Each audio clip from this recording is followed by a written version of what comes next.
하나님을 예배한 자리에 오신 여러분을 주의 이름으로 환영하고 축복합니다. 다 함께 자리에서 일어나셔서 성삼위일체 하나님께 찬양과 경배함으로 주 보좌 앞으로 나가겠습니다.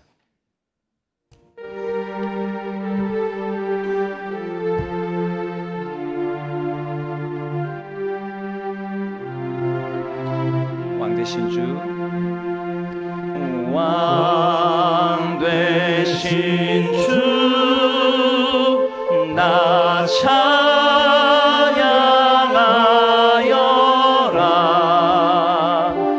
영광과 존귀 주께 돌리세. 하늘 위에 높이 계신 주님의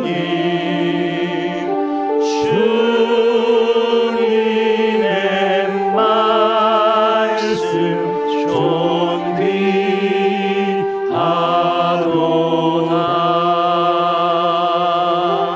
주님의 말씀 존귀하도다.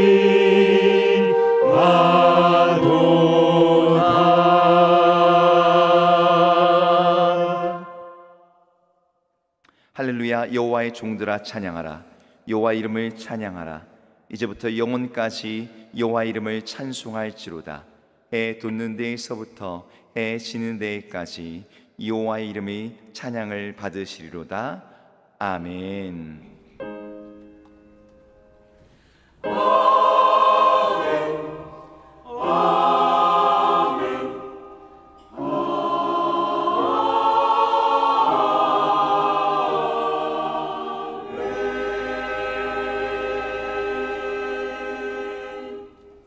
사도신경으로 우리의 신앙을 하나님께 고백하겠습니다. 전능하사 전지를 만드신 하나님 아버지를 내가 믿사오며 그 외아들 우리 주 예수 그리스도를 믿사오니 이는 성령으로 잉태하사 동정녀 마리아에게 나시고 본디오 빌라도에게 고난을 받으사 십자가에 못 박혀 죽으시고 장사한 지 사흘 만에 죽은 자 가운데서 다시 살아나시며 하늘에 오르사 전능하신 하나님 우편에 앉아 계시다가 저리로서 산 자와 죽은 자를 심판하러 오시리라. 성령을 믿사오며 거룩한 공예와 성도가 서로 교통하는 것과 죄를 사하여 주시는 것과 몸이 다시 사는 것과 영원히 사는 것을 믿사옵나이다. 아멘. 우리 서신제로 진실한 마음으로 공동체 고백을 함께 하겠습니다. 주님, 제가 세상으로부터 부름을 받은 하나님의 백성이자 또한 세상으로 보냄을 받은 주님의 제자입니다.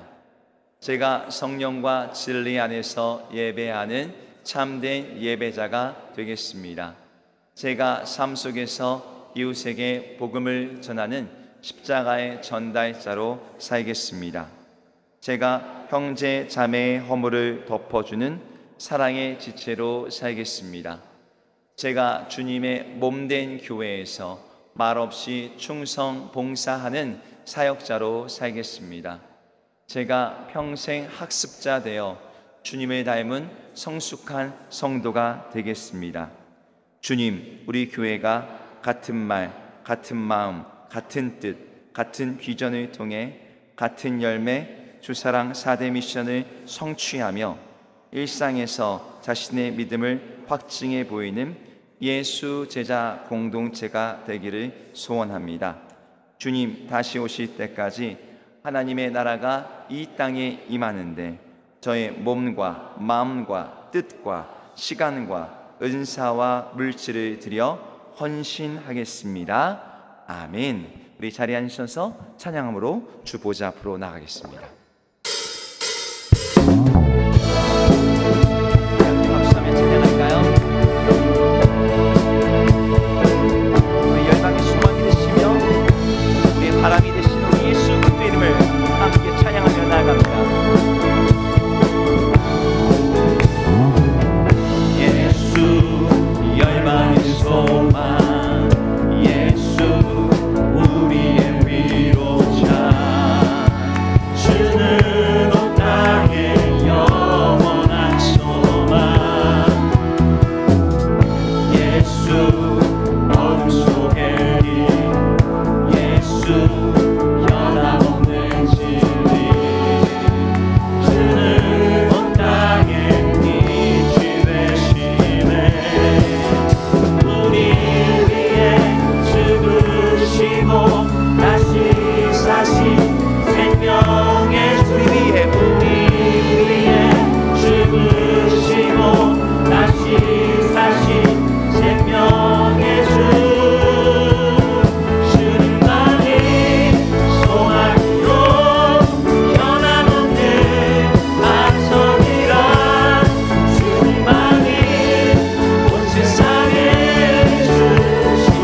소망이십니다.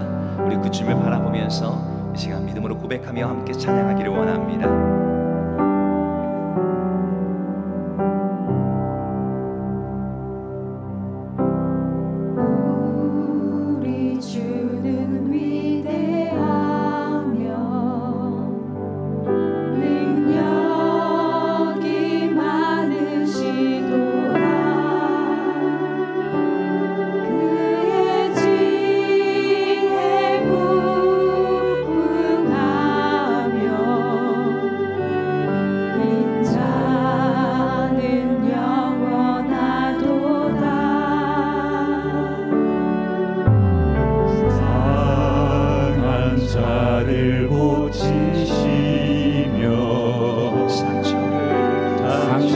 상처를 싸매시도다.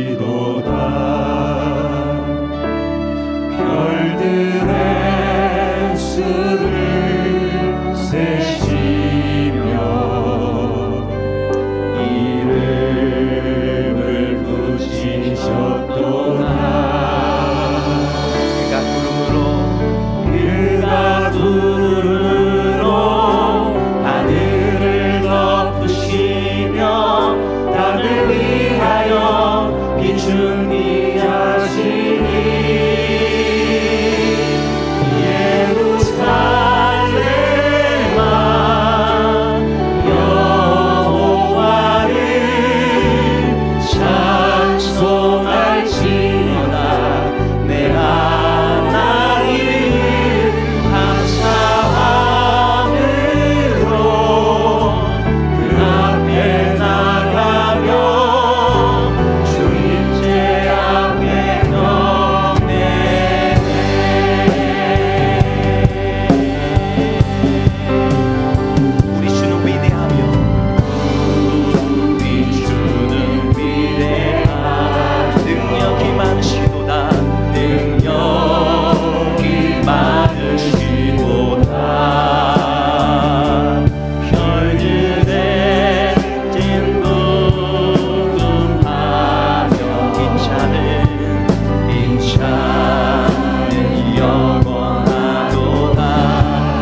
나아갈 때 우리 가운데 임재하시며 이 자리에 현존하시는 우리 예수 그리스도의 은혜를 바라보면서 하나님 시간 주님을 찬양합니다. 구름으로 하늘을 덮으시고 우리 가운데 은혜를 내리시고 단비를 내주시는 그 주님을 사모합니다. 이 시간 주를 갈망하는 모든 백성들 가운데 하늘의 은혜를 주의 성령을 충만하게 부어달라고 시간 간구하며 기도하며 나가겠습니다.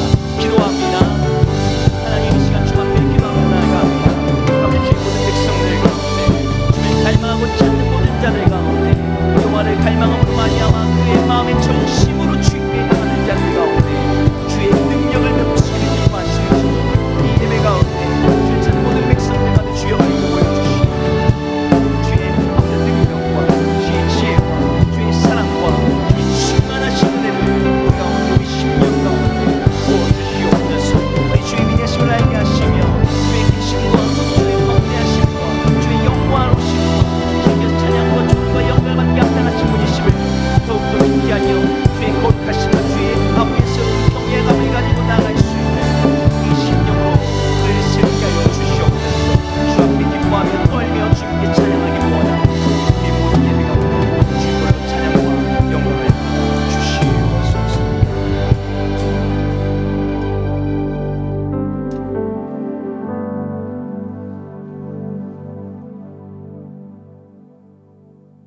사랑의 하나님 아버지, 8월의 무더운 날씨 가운데 주일을 맞아 주의 백성들 우리들을 주님 앞으로 불러주시고 주님을 예배하고 찬양하게 하시니 감사합니다. 온 세상의 유일한 왕이시자 자기 백성을 구원하기 위해 아들까지 내어주신 우리 사랑의 주님을 찬양하고 예배하는 것이 우리의 기쁨이요 우리의 자랑입니다. 이 시간 주님을 예배하는 이 자리에서 이 기쁨과 감격을 빼앗기지 않고 오직 주님께 몰입하여 집중하여 하나님을 예배하는 우리 모든 예배자가 되게 하여 주시옵소서.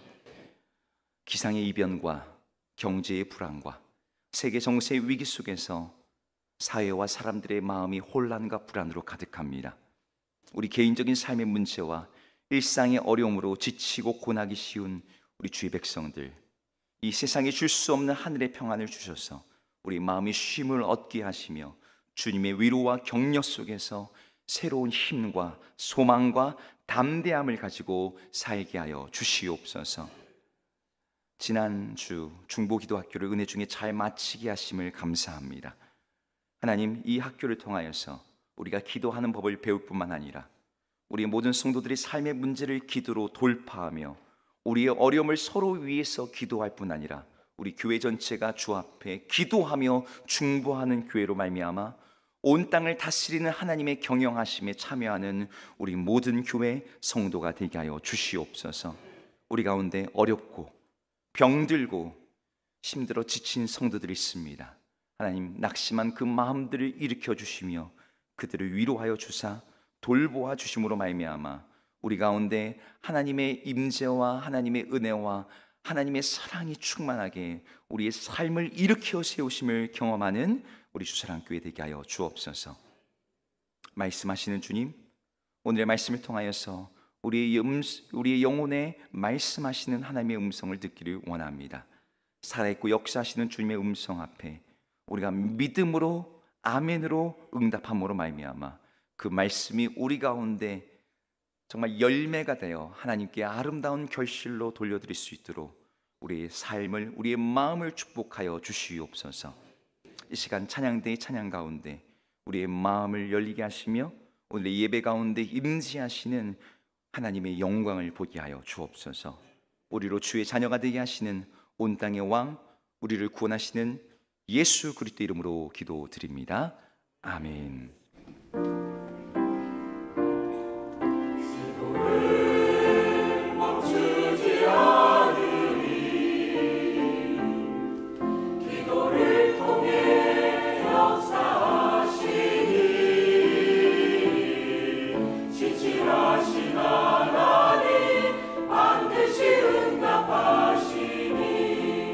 믿음의 기도 멈추지 않으리.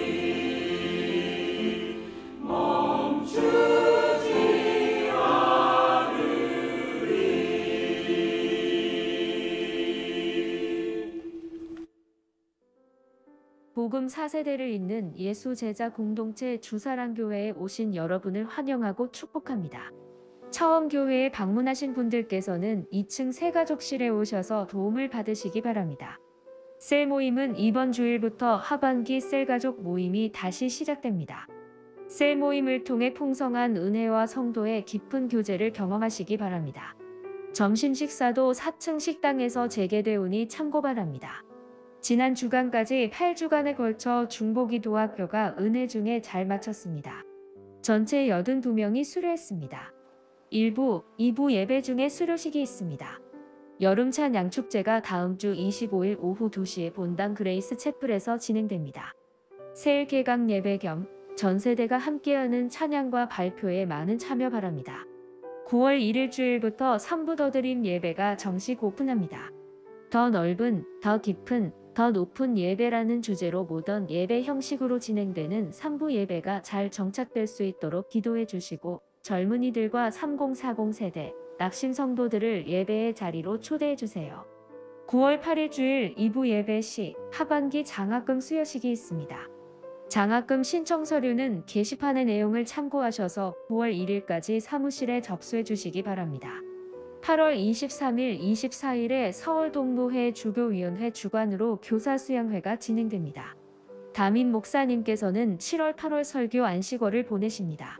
정단열 목사님께서 8월 19일부터 23일까지 휴가를 갖습니다. 식당 봉사는 주보와 화면을 참고하여 수고해 주시기 바랍니다. 이상 주사랑 소식이었습니다. 추가 광고 드리겠습니다. 정화미 목사님께서 생일 감사로 떡을 제공해 주셨습니다. 오늘 또 다시 재개된 식사하시면서 함께 교제하시기 바랍니다. 곧장 이어서 광고하신 대로 중보기도학교 수료식 있겠습니다.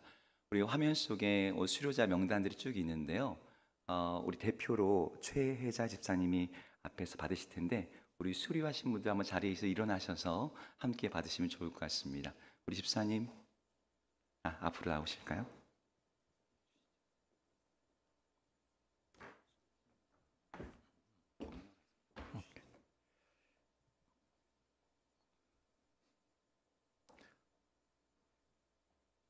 중보기도학교 수료자 82명이 수료했는데 1부, 2부가 있습니다. 혹시 2부 가운데 참석하신 분 일어서 주시기 바랍니다.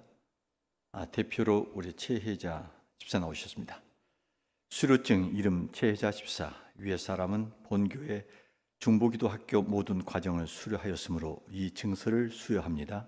주 2024년 8월 18일 주사랑교회 정한민 목사, 수고 많이 하셨습니다. 네, 감사합니다. 고맙습니다. 네. 자, 앉아주시기 바랍니다. 네. 몸된 교회 안에서 94명 정도가 전체 등록을 해서 수료는 82명, 그리고 여기에서 한 64명이 중보 릴레이 기도자로 헌신하게 되었습니다. 이들은 우리가 아침 6시부터 밤 10시까지 이제 24시간은 아닙니다만 그 기도 릴레이 체인에 있어서 한 64명이 이렇게 겸하여서 함께 봉사 기도로 섬기는 그 자리에 오게 됐습니다. 참 몸된 교회 안에서 이런 기도 부흥이 이렇게 일어날 수 있도록 협력해 주시면 협력해 주셔서 감사합니다. 그동안 수고하셨던 우리 강사로서 정단일 목사님, 그리고 중보기도 팀의 코어 하나의 핵심 영역에서 수고했던 분들이 있습니다. 수고하셨습니다. 우리 뜨겁게 박수로 그들을 격려하겠습니다. 이 시간 우리 최혜자 집사님 나오셔서 소감 발표해 주셨습니다.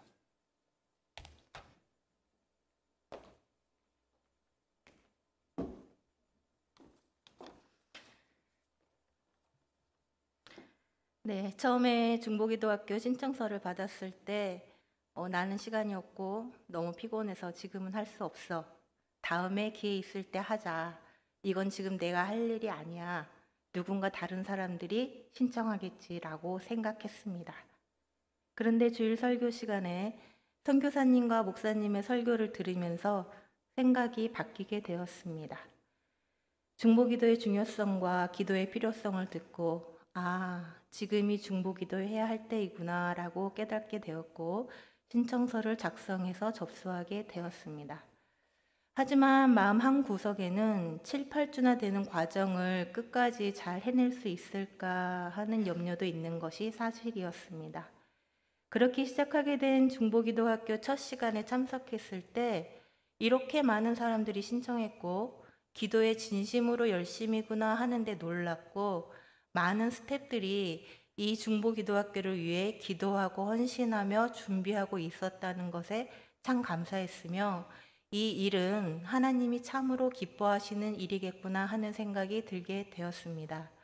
조별로 앉아서 강의를 듣고 조원끼리 기도를 나누고 함께 기도를 할 때 처음에는 약간의 서먹함과 어색함이 느껴졌는데, 진심으로 온 마음을 다해 기도를 하는 모습을 보면서 나도 모르게 눈물을 흘리며 같이 기도하게 되었습니다. 모세를 가운데 두고 아론과 훌이 손을 들어 중보기도 했던 것처럼 세 사람이 한 팀을 이루어 한 사람을 가운데 두고 양 옆에서 손을 들어 기도해 주는 기도도 인상적이었고, 8명이 팀을 이뤄 한 사람씩 돌아가며 집중적으로 그 한 사람을 위해 기도해 주는 협력 기도의 방법도 참 인상적인 경험이었습니다.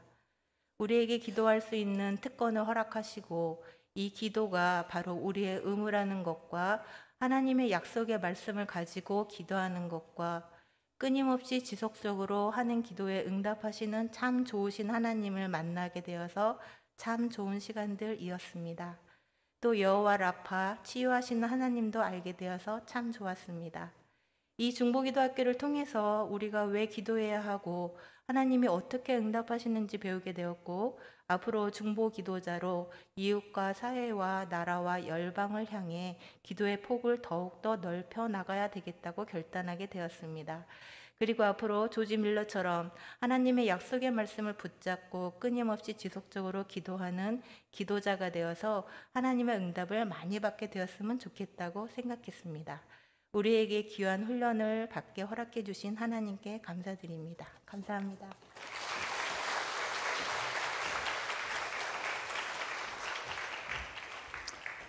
네, 귀한 소감 감증 감사합니다. 이번에 80분 정도가 수료하셨는데요. 여러분들이 또 이제 매년 이 중보학교 기도학교를 소그룹에서 계속 오픈하고 또 여러분들이 그 자리로 초대하려고 합니다. 다음 기회에 여러분들이 꼭 함께 참여하셔서 기도의 그 동력, 기도 안에는 그 하나님의 은혜, 그 능력들을 함께 맛보시고 경험하시기를 축복합니다. 우리 시간 한번 옆에 있는 분들하고 인사할까요? 옆에 있는 분들하고 인사할 때 사랑합니다, 축복합니다 함께 인사하겠습니다.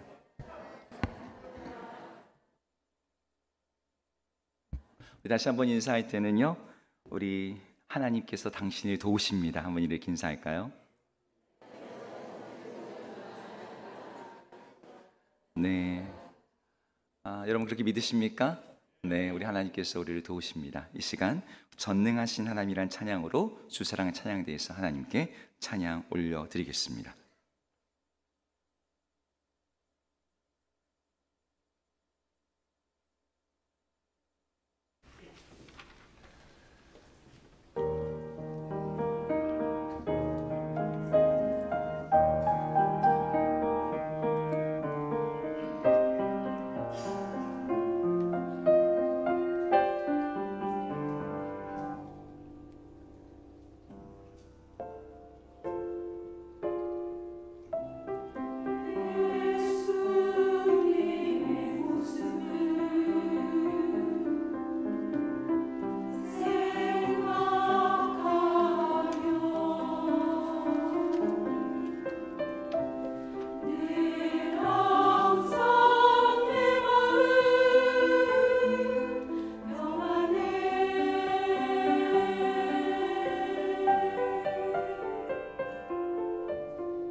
찬양 감사합니다.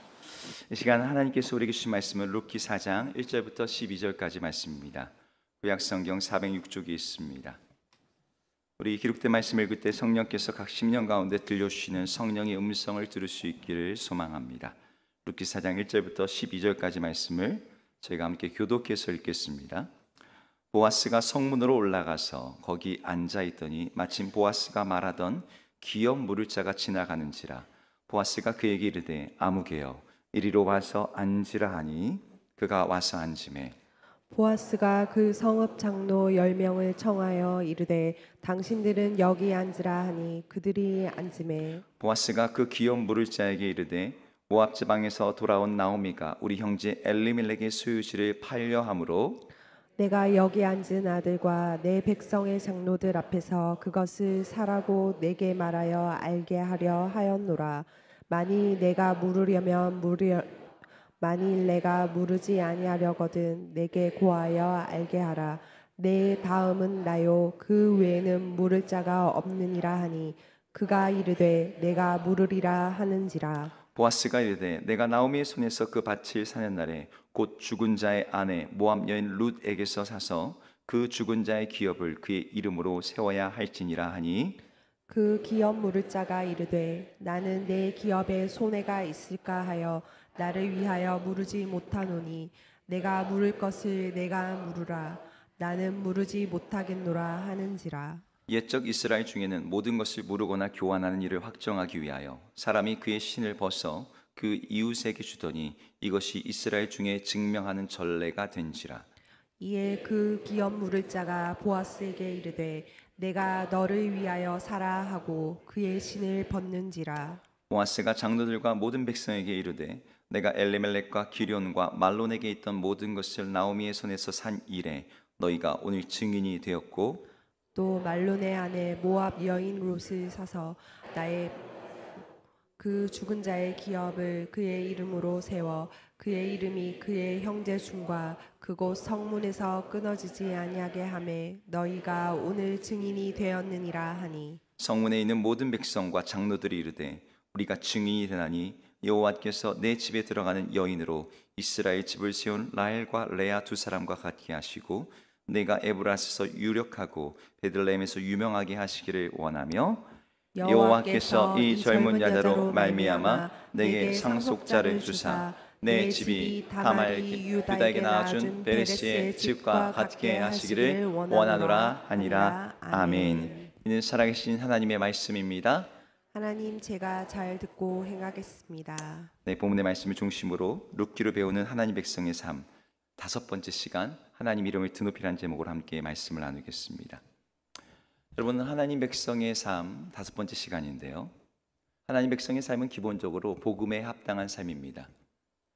복음에 합당한 삶, 하나님께 붙어 있는 삶, 하나님께로 돌이키는 삶, 하나님의 은혜를 구하는 삶, 주의 뜻을 위해서 자기를 부인하는 삶. 이것이 우리가 룻기를 통해서 보았던 하나님 나라 백성의 삶이었습니다. 오늘의 주제는 이 하나님 백성의 삶 속에서 이름에 대한 겁니다. 이름은 한 사람의 인격과 존재를 호칭하는 것. 그래서 이름 안에는 한 사람의 존재와 삶 전체가 담겨져 있죠. 모든 사람들은 자기의 삶이 추구하는 방향에 따라서 어떠한 이름을 갖기를 원합니다. 그것이 유명한 이름이 되었든 존경받는 이름이 되었든 환호하고 박수를 받는 이름이 되었든 아니면 그 이름을 언급하는 것만으로도 고개가 끄덕끄덕여지는 그러한 신뢰받는 이름이 되었든 호랑이는 죽어서 가죽을 남기고 사람은 죽어서 뭘 남긴대요? 이름을 남긴다. 그 예로부터 사람들은 이름이 이 땅에 명예롭게 남기를 모두가 바래왔습니다. 반대로 나의 이름이 잊혀지거나 나의 이름이 호명될 자리에서 이름이 빠지거나 삭제되거나 그 이름이 모욕을 당할 때 우리는 그것을 내 존재에 대한 공격으로 여겨서 마음에 굉장히 큰 고통을 경험하게 됩니다. 어떻게든 나의 이름을 지키고 이름을 붙잡고 이름을 유지하려고 하는 게 사람의 마음인 거예요. 그런데 사람의 이름은 죽음과 함께 그 이름이 사라져요. 호랑이 가죽이 남더라도 이름을 남기면 된다. 하지만 그 이름이 오래가지 않습니다. 아무리 이름을 보존하려고 애를 써도 한두 세대가 지나면 그 가족마저도, 그 후손들마저도 그 이름을 기억하지 못해요.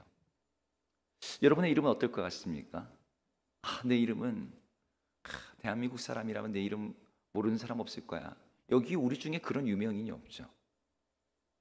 우리 가족이 많을지라도 우리 이름은 한 세대, 두 세대, 우리 죽음과 함께 그 이름이 땅에 묻히고 잊혀지고 사라지게 될 거예요. 그래서 사람들에게는 종교가 있든 없든지 간에 사람의 마음의 깊은 바람 중에 내가 죽더라도 누군가 나의 이름을 기억해주고 누군가가 나의 이름을 이어가고 그래서 그 이름이 이 땅에 남아있기를 모두가 바랍니다. 그러면 우리 이름이 어떻게 기억되고 의미 있고 가치 있는 이 땅에서 남는 그런 이름이 될 수 있을까요? 오늘 룻기 4장은 바로 그 이름에 대한 이야기를 다루고 있습니다.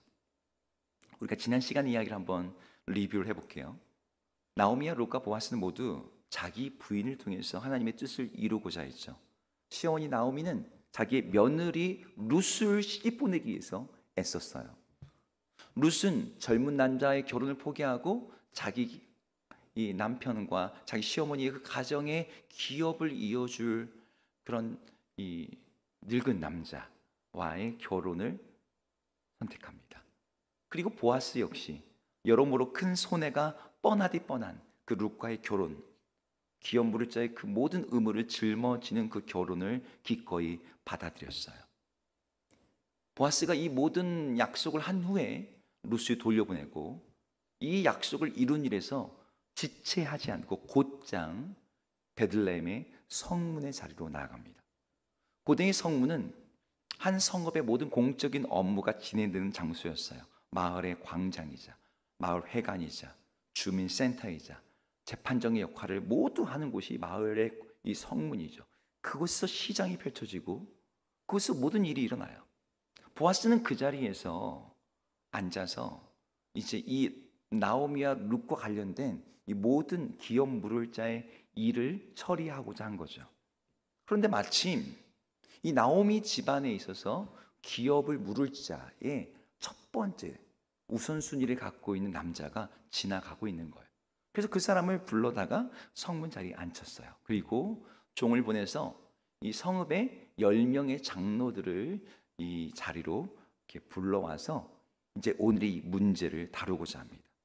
나오미가 우리 형제 엘리멜렉의 소유지를 팔려고 하는데 네가 여기서 그걸 사겠다고 하면 이 사람들이 증인으로 삼아서 그걸 사라. 만약 네가 사지 않겠다고 하면 나에게 말하라. 너 다음에 나밖에 없다. 그랬더니 이 말을 들은 사람이 사겠다고 하는 거예요. 여기서 좀 약간 오해의 소지가 있는 부분이 있어서 추가로 설명이 필요한 부분이 있습니다. 보통 기업을 물은다고 할 때는 누군가가 땅을 잃어버리거나 땅을 팔은 후에 되찾을 수 있는 힘이 없을 때 그 친척이 그 땅을 자기 돈으로 사서 그 친척에게 돌려주는 것, 되찾아주는 것을 기업을 물은다라고 말을 해요. 하나님이 이스라엘 백성들에게 각각 나눠주신 땅들이 있는데 그 땅을 잃어버리지 않도록 하신 거죠. 기업을 물으는 자가 혹시 없으면 나중에 49년, 50년째가 될 때 50년째 되는 해에 그 땅이 원래의 주인으로 돌아가게 됩니다. 그러니까 어떻게 해서든 땅이 그 가족에게 돌아갈 수 있도록, 그래서 그 누구도 노예가 되지 않고 자기의 삶을 영위할 수 있도록 하나님께서 딱 정해놓으신 그것이 이 기업 물을 자의 제도, 그리고 희년의 제도였어요. 그런데 오늘 나오미의 집안은 잃은 땅을 되찾아 주는 것이 아니라 지금 나오미가 땅을 팔려고 하니 사라고 요청을 하고 있는 거예요. 우리가 알고 있는 기업을 무르는 행동이랑 좀 다르죠. 근데 이 역시 기업을 무르는 행동이었습니다. 나오미 집안의 문제는 밭이 있느냐 없느냐의 문제가 아니었어요. 더 큰 문제가 있었습니다. 땅은 있는데 그 땅을 상속할 자녀가 없다는 거죠. 계대 결혼을 통해서 자녀를 낳게 할 다른 형제도 없었습니다. 어떤 형제가 그 집에 들어가서 자녀를 갖다 낳아주면 그 집안의 이름을 이어서 그 땅을 갖다가 계속해서 상속받아 이어갈 수 있는데 그 땅을 이어받을 후손이 없다면 땅이 있은데 그게 무슨 소용입니까? 남의 수중에 넘어가는 거죠. 이런 어려운 상황에서 보아스는 이 나오미의 집안의 기업을 물은다는 게 단순히 땅만 사주면 되는 일이 아니라는 걸 알고 있었어요. 2단계로 그 일이 진행됩니다. 먼저는 땅을 나오미에게서 사줘요. 먼저. 그 다음에 나오미의 며느리와 결혼해서 둘 사이에서 자녀를 낳습니다. 특별히 아들을 낳아야 돼요. 그러면 그 아들에게 나오미의 집안의 이름을 붙여줍니다. 그 가문의 성이 들어가요. 그리고 자신이 산 땅을 내가 잘 관리하다가 그 아이에게 그 땅을 돌려주면서 그 집안의 이름으로 그 땅이 계속 유지되도록 만드는 거죠. 좀 복잡하죠? 그러니까 단지 땅만 사주면 되는 게 아니라 땅도 사고 결혼도 하고 자녀도 낳아도 되고 호적 정리도 하고 다시 그 땅을 그 아이가 상속받아서 그의 이름이 유지되도록 하는 복잡하고 어렵고 오래 걸리는 방식으로 오늘 기업 물은 행동이 이루어져야 됐어요. 이런 사정을 다 알지 못하는 오늘 기업 물을 자 1순위의 사람은 내가 물으리라 라고 대답을 한 거죠. 이 사람이 이렇게 말한 데는 자기가 생각해 볼 때 너무너무 유익이 되고 이익이 되는 거래였기 때문입니다. 원래 이스라엘 사회에서는 아까도 말했듯이만 땅을 갖다가 거래를 할 때 땅의 소유권이 넘어가는 게 아닙니다. 어떻게 돼요? 땅의 사용권만 주어지는 거예요. 그래서 흰년이 되면 무조건 땅은 주인에게 돌아가야 돼요. 이런 상황에서 어떤 사람이 상속자가 없어요. 땅에 상속자가 없는 상황에서 땅을 갖다가 거래하면 흰년이 되어도 그 땅은 돌아갈 주인이 없습니다. 그러니까 그 땅은 누구 땅? 영원히 우리 집안의 땅이 돼요. 그러니까 너무너무 아주 희귀하고 절호의 기회인 거죠. 그래서 선뜻 물으리라라고 대답을 했던 거예요. 그 사람에게 보아스가 기업을 물으는 일이 단지 땅만 사면 되는 일이 아니라는 것을 차근차근 설명하기 시작합니다. 5절을 한번 같이 읽어볼까요? 5절 함께 읽어보겠습니다. 시작. 보아스가 이르되 내가 나오미의 손에서 그 밭을 사는 날에 곧 죽은 자의 아내 모압 여인 룻에게서 사서 그 죽은 자의 기업을 그의 이름으로 세워야 할지니라 하니. 네, 밭만 사면 되는 게 아니라 그 밭을 삼으로 말미암아 며느리 룻을 통해 죽은 자의 기업을 그의 이름으로 세워야 한다. 이게 굉장히 어렵고 복잡한 어떤 이게 있는 거죠. 그리고 또 그렇게 사도 그게 자기 땅이 돼요? 자기 집안 땅이 되는 게 아닌 거예요. 다시 돌려줘야 되고 상속해줘야 된다는 거예요. 이 말을 듣자마자 이 사람의 태도가 완전히 달라졌어요. 6절에서 이렇게 말합니다. 나는 내 기업에 손해가 있을까요? 나를 위하여 물으지 못하리니 내가 물을 것을 네가 물어라. 나는 물으지 못하겠다.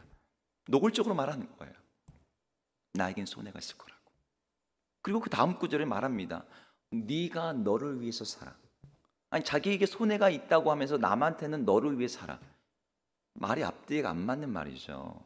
자기에게 손해면 다른 사람에게도 손해일 것인데 그 사람을 위하는 것처럼 말을 합니다. 하지만 보아스는 이게 헐 좋은 말이라는 걸 알면서도 기꺼이 기업 물을 자의 그 모든 의무를 이미 룻에게 약속한 바 있어요. 받겠다고. 그리고 사람들 앞에서 공증을 합니다. 오늘 공증하는 내용이 9절과 10절에 나오는데 우리 9절만 한번 같이 읽어보겠습니다. 읽겠습니다. 시작. 보아스가 장로들과 모든 백성에게 이르되 내가 엘리멜렉과 기룡과 말론에게 있던 모든 것을 나오미의 손에서 산 일에 너희가 오늘 증인이 되었고. 네, 보아스가 이 모든 것을 내가 샀다 사람들이 증인으로 세우고 그러자 사람들은 이 보아스 그리고 보아스와 결혼하는 룻을 축복하면서 오늘의 말씀 이야기가 일단락이 돼요. 제가 오늘 설교를 시작하면서 오늘 설교의 주제가 뭐라고 말씀드렸죠? 제목 말고요. 주제 이름입니다. 이름. 네, 이름이에요. 여러분 이름이란 주제가 지금 오늘 방금 우리가 읽은 구절에 엄청 많이 언급되고 있다는 걸 여러분 혹시 보셨습니까? 보아스가 기업 물을 자에게 기업을 물으는 행위의 핵심이 무엇인지를 5절에서 얘기해요. 아까 우리가 5절을 읽었지만 다시 한번 읽어볼게요. 보아스가 이르되 시작. 내가 나오미의 손에서 그 그 밭을 사는 날에 곧 죽은 자의 아내 모압 여인 루색에서 사서 그 죽은 자의 기업을 그의 이름으로 세워야 할지니라 하니. 기업을 물은다는 것은 땅을 되찾아 주는 게 아니에요.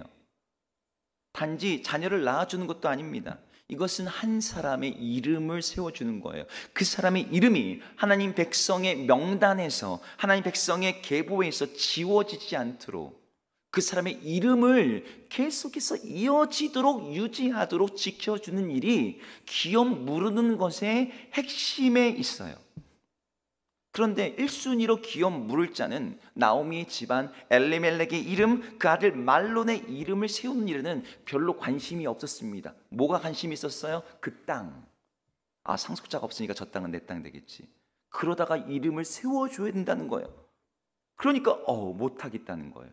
뭐라고 못하겠다 그랬죠? 6절을 다시 한번 읽어볼게요. 이 사람이 뭐라고 말하는지 읽겠습니다. 시작. 그 기업 물을 자가 이르되 나는 내 기업에 손해가 있을까 하여 나를 위하여 무르지 못하노니 내가 물을 것을 내가 물으라.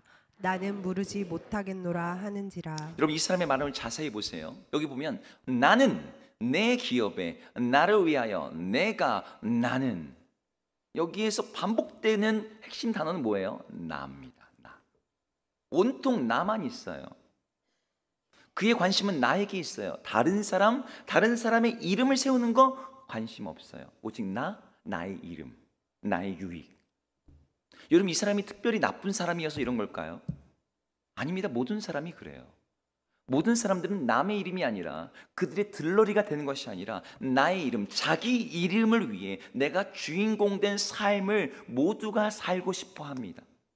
누군가 이타적인 행동을 하고 누군가 남을 도와주는 행동을 해도 그 행동 뒤에는 그 사람이라도 나를 기억해주고 그 사람이 내 이름을 소중하게 여기기를 바라는 마음이 우리 안에 있어요. 이게 꼭 악한 것은 아니죠. 정말 예수님 말씀처럼 오른손이 한 일을 왼손이 모르게 하라. 여러분, 내가 있으면서도 내가 내 이름을 드러내지 않고 내 이름을 누군가 알아주지 않기를 바라는 건 너무너무 희귀한 일입니다. 내 이름이 드러나지도 않는데 남의 이름을 위해서, 게다가 오늘 본문처럼 내가 기업을 물으면서 내가 손해를 보면서까지 누구의 이름을 세워줘야 된다? 이건 참으로 어려운 일이죠. 여러분, 성경에는 이름에 대한 이야기가 참 많이 나와요. 하나님께서 사람들의 이름을 바꿔주신 이야기들이 여기저기 나오죠. 근데 여러분, 창세기에 보면은 사람들이 그 이름에 대한 갈증이 있음을 보게 됩니다. 에덴에서 쫓겨났던 사람들이 땅에서 번성하기 시작할 때부터 사람들은 이름을 추구했다고 합니다. 창세기 6장 4절에 이렇게 말해요. 땅에는 네피림이 있었고 하나님의 아들들이 사람의 딸들에게 들어와 자식을 낳았는데 그들은 용사라, 고대의 명성이 있는 사람들이었다. 홍수 이전의 세상에서부터 사람들이 어떻게 언급되고 있어요? 명성이 있는 사람, 그 이름이 유명한 사람들이 있었다는 거예요. 홍수 이전에도 사람들은 이름을 추구하고 있었던 거죠. 여러분, 홍수가 끝난 다음에 어떤 사건이 일어납니까? 바벨탑 사건이 일어납니다. 바벨탑 사건에서도요, 사람들이 그 바벨탑을 짓는 배경에 이름이 있습니다. 창세기 11장 4절을 함께 읽어보겠습니다. 읽겠습니다. 시작. 또 말하되 자 성읍과 탑을 건설하여 그 탑 꼭대기를 하늘에 닿게 하여 우리 이름을 내고 온 지면에 흩어짐을 면하자 하였더니.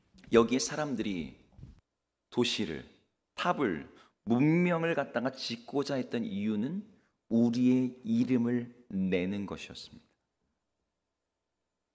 여러분, 이때 이 바벨의 이름이 뭔지 아세요? 이 탑의 이름이? 우리는 그냥 바벨로만 알고 있잖아요. 히브리어로는 바벨과 똑같은 단어가 바벨론입니다. 바벨론하고 바벨이 히브리어는 똑같은 단어예요. 바벨론이 뜻이 천국의 문, 하늘의 문이란 뜻입니다. 여기 있는 사람들은 자신들이 건축한 도시가 인류가 흩어지지 않고 하나가 되어 하늘까지 닿아서 하나님께까지 이르는 그런 문명, 그런 나라를 꿈꿨던 것 같아요. 그를 통해서 그들은 자신의 이름이 하늘에까지, 영원에까지 이어지기를 바랬던 거죠. 그런데 이렇게 자기의 이름을 추구했던 성경의 이야기, 창세기의 이야기 속에 나오는 사람들의 결말은 모두 한결같아요. 어떠냐면 노아 이전에 명성이 있던 사람들, 용사라 불리던 사람들은 홍수와 함께 모두 죽었고 그들의 그 유명했다는 이름은 하나도 이어지지가 않아요. 바벨론에 건축했던 사람들도 마찬가지예요. 바벨론에 건축했던 사람들의 이름이 하나도 지금 남겨져 있지 않죠. 바벨론은 하나님 뭐라고 이름 붙이세요? 바벨, 뒤죽박죽이라고 이름을 붙이십니다. 그곳의 이름이 아무도 기억나지 않아요. 그런데 오늘 본문에도 똑같은 일이 일어납니다. 나는 내 기업을 위하여 손해가 있을까요? 나를 위하여 무르지 않겠다. 나는 하지 않겠다. 계속해서 나에게 집중됐던 이 사람, 사실 분량으로 치면 조연급입니다. 이 루키가 4장밖에 없는데 4장에서 메인 인물이니까요. 그런데 그 사람의 이름이 오늘 본문에 한 번도 안 나와요.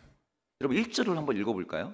1절을 같이 읽어보겠습니다. 시작. 보아스가 성문으로 올라가서 거기에 앉아 있더니 마침 보아스가 말하던 기업 물을 자가 지나가는지라. 보아스가 그에게 이르되 아무개여 이리로 와서 앉으라 하니 그가 와서 앉으매. 보아스가 어떤 사람을 불러놉니다. 그 사람을 뭐라고 불러요? 여기서 아무개라 불러요. 보아스가 기업 물을 자를 그 이름을 몰랐을 리가 없어요. 성문 앞에서 실제 이름을 불렀겠죠. 근데 성경에는 그 사람의 실제 이름이 나오지 않고요. 그냥 아무개, 어떤 사람이라고 써놨습니다. 성경학자들은 이 사람의 이름이 실제로 등장하지 않고 아무개라고 써놓은 이유를 두 가지로 얘기해요. 하나는 그 사람의 이름이 언급될 가치가 없다는 거죠. 자기의 친족을 위해 기업을 무르는 의무를 포기하고 자기 손해만을 생각했던 이 사람, 언급할 가치가 없다. 또 다른 의견은 기업 물을 자의 의무를 포기한 사람의 이름을 기록해 놓으면 그 사람의 후손들은 이게 계속해서 사람들에게 읽혀지고 또 읽혀질 건데 부끄러운 조상의 이름이 이어지는 것이 그 후손들에게 너무 고통스러운 일이니까 이름을 빼놓자. 여러분 어떤 견해이든 간에 이 사람의 이름은 수치스러운 이름이요 부끄러움을 당할 이름이기 때문에 기억하고 언급할 가치가 없다라고 해서 그 이름이 빠져 있는 거예요. 이 사람은 자기 이름이 드러나기를 원했어요. 자기가 정말 소중했던 사람이에요. 남의 이름 세우는 거 별로 중요하지 않은 사람이에요. 그게 중요한 건 내 이름이죠. 나의 집안을, 나의 땅을 넓혀서 내 이름이 내 후손들에게 널리 세워지기를 바랬을 거예요. 그런데 이 사람의 이름은 오히려 성경에 기록되지 않습니다. 이 사람은 부끄러운 이름을 받는 자가 돼요. 성경에는 이런 메시지가 참으로 많습니다. 자기 이름을 위해서 사는 사람은 그 이름이 언급되거나 기억될 가치가 없다. 아무개라고 불리고 이 사람이 신을 벗겨지거든요. 신명기 25장에 보면은 신 벗김을 받는 자들은 부끄러움을 받는 자라고 써 있습니다.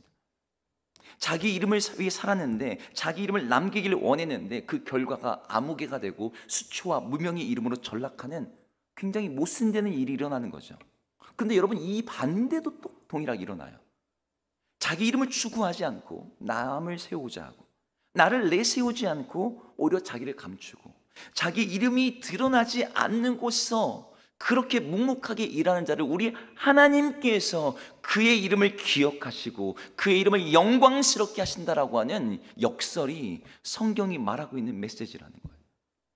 여러분 바벨탑에서 아까 11장 창세기 11장에 나오는 바벨탑 이야기에 우리의 이름을 내자고 했던 모든 사람의 이름은 성경에 나오지 않아요. 그런데 창세기 11장 마지막에 하나님이 어떤 한 사람을 부르십니다. 내가 너에게 지명하는 그 땅으로 가라. 근데 그 사람의 이름이 창대하게 하리라.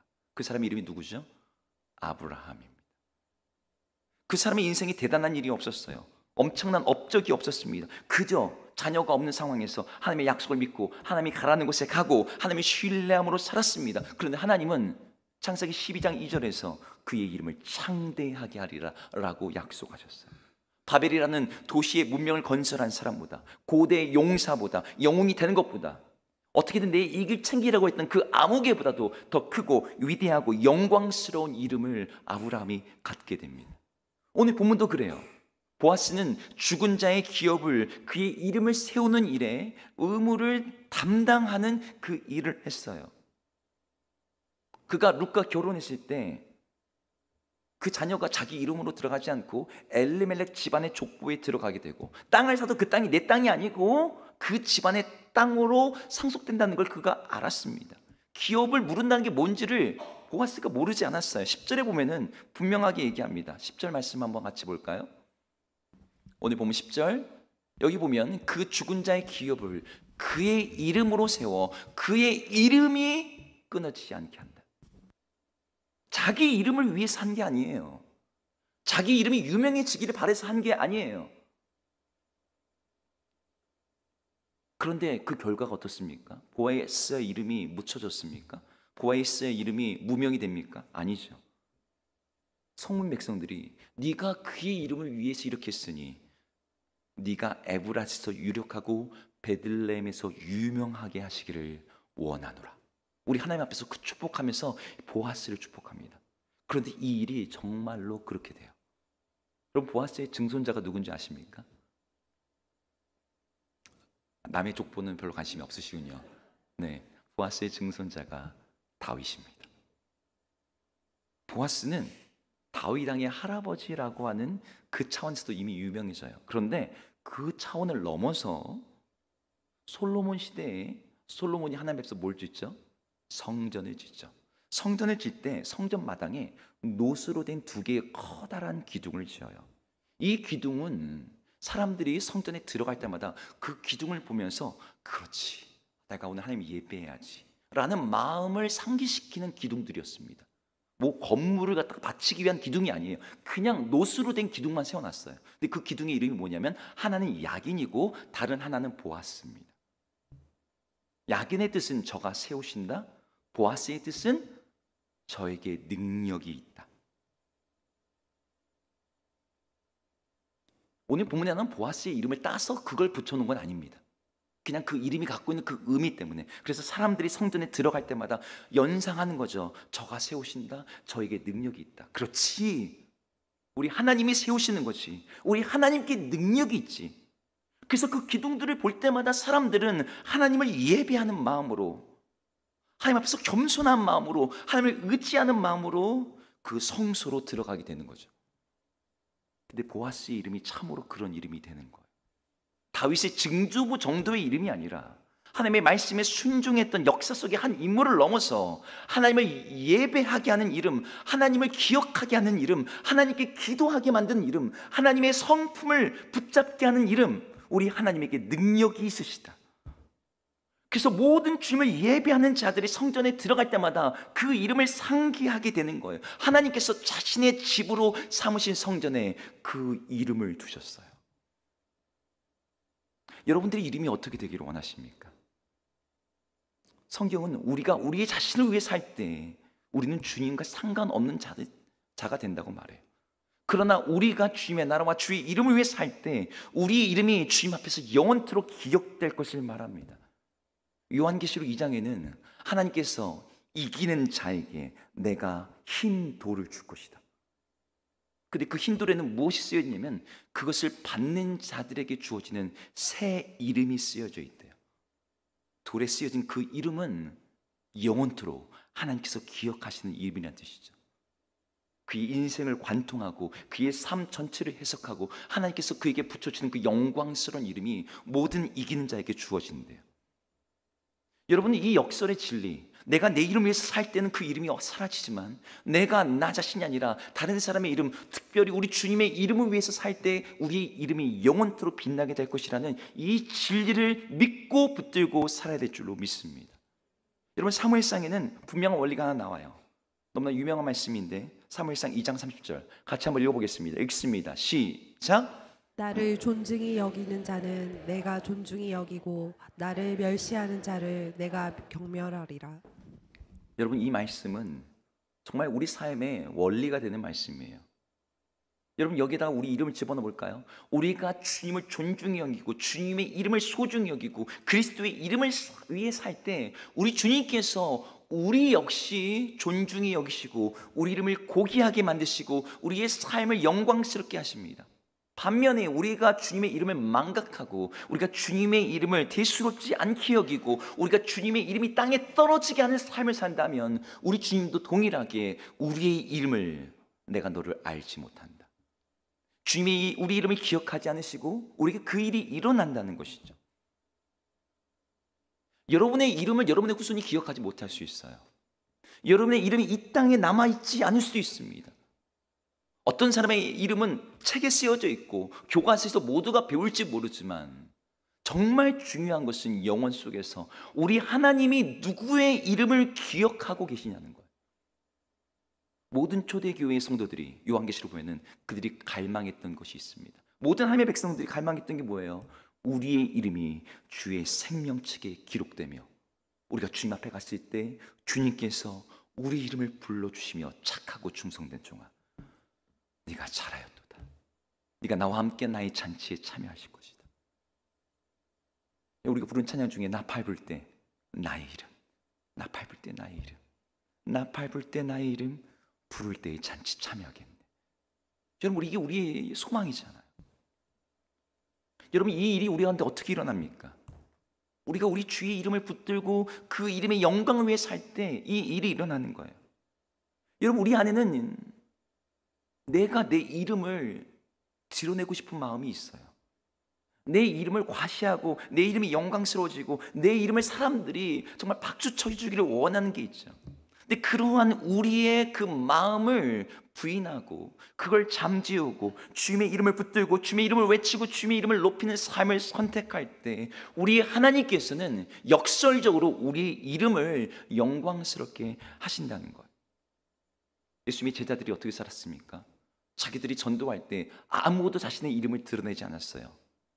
나사렛 예수 그리스도의 이름으로 이 사람이 건강하게 되었느니라. 천하 만민의 어떠한 이름으로도 구원받을 수 없나니 오직 예수 그리스도의 이름, 그 이름만을 붙들고 그 이름만을 전하고 그 이름만을 외치며 살았습니다.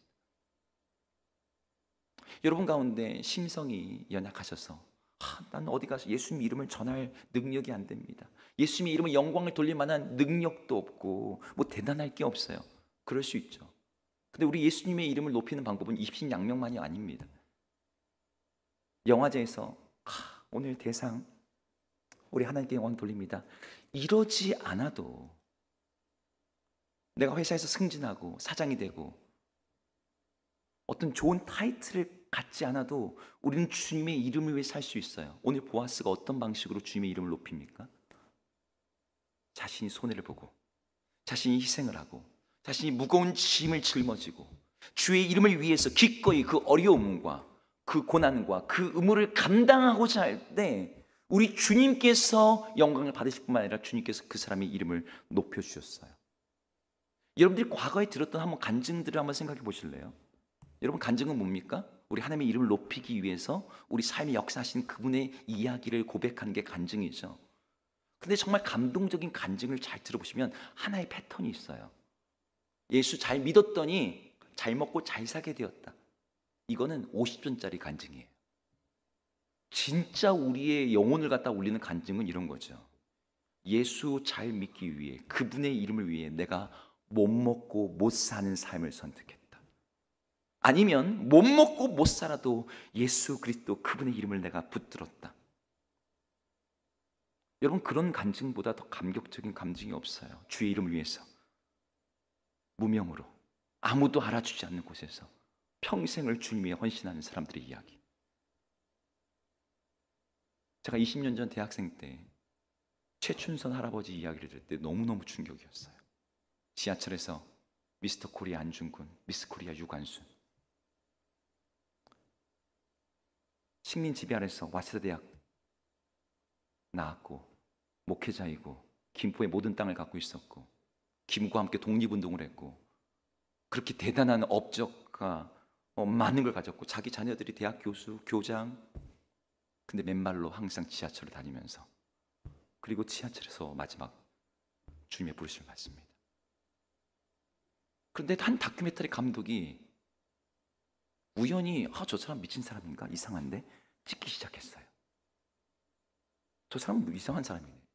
지하철 탈 때마다 그 사람이 볼 때마다 찍었고 그분에게도 물어보고 그분에 대한 기록이 남겨졌습니다. 이 사람 너무 희한한 사람인데 이 사람에 대해서 좀 알아봐야겠다. 근데 파면 팔수록 너무너무 놀라운 사람인 거죠. 30년을 지하철에서 그러고 다닐 때 아무도 그 사람을 주목하지 않았습니다. 그 사람 무명이었어요. 미친 사람인가 보다. 왜 한겨울에 맨발로 다니지? 근데 하나님께서 그 마지막에 그 사람의 이름을 드러내시는 거예요. 우리 하나님 나라에서 그분의 이름이 너무나 영광스러울 거라 믿습니다. 저는 우리 모든 주사랑 가족들이 그런 영광스러운 이름을 갖기를 소망합니다. 내가 대단한 일을 하지 않아도 됩니다.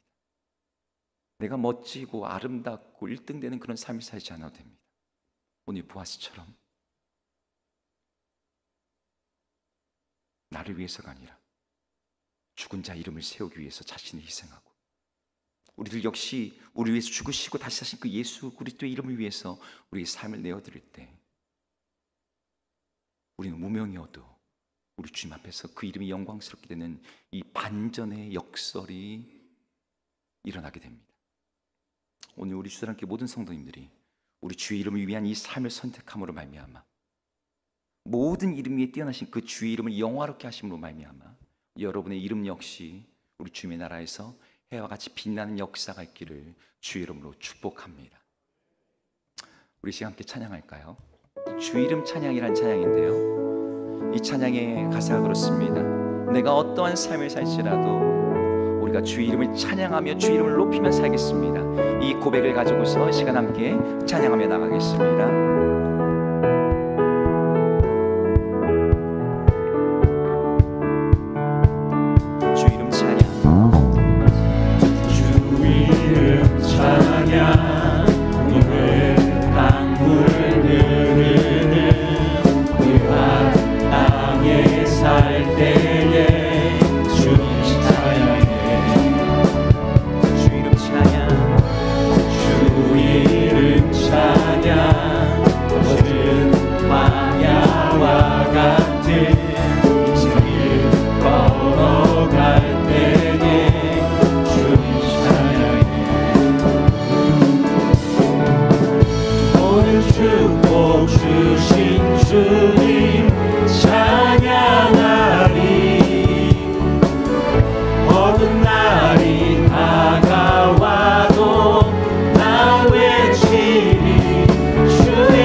찬양합니다. 주의 이름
우리의 찬양과 영광을 받으시기에 합당하신 하나님, 주의 백성들을 일상에서 보호하시고 인도하시고 복된 날 거룩한 성전에 모여 여호와 이름을 송축할 수 있도록 불러주셔서 말씀을 통해서 우리 심령을 부흥케 도와주심을 진심으로 감사합니다. 주의 은혜에 감사하여 참으로 땀과 눈물과 아픔과 힘듦 가운데 주가 주셨던 노동 현장에서 하나님 열심히 수고한 대가를 주 앞에 올려드리며 하나님의 하나님됨을 인정할 수 있도록 우리의 마음을 독려해 주심을 진심으로 감사합니다. 주 앞에 드려지는 예물을 주님께서 기억하시고 저의 삶에 영혼이 잘됨같이 범사가 잘 되어지고 강건한 축복으로 함께하여 주시옵소서. 지금은 우리 주 예수 그리스도의 은혜와 하나님 아버지의 그 크신 사랑하심과 성령님의 교통교제 충만하신 은혜 역사가 한평생 사는 동안 나의 이름 위하여 사는 인생이 아니라 주의 이름을 위해, 주의 이름을 드높이기 위해 살아가고자 결심하며 세상으로 나가는 주사랑 가족들 위해 이제부터 영원토록 항상 함께 있을지어다. 아멘.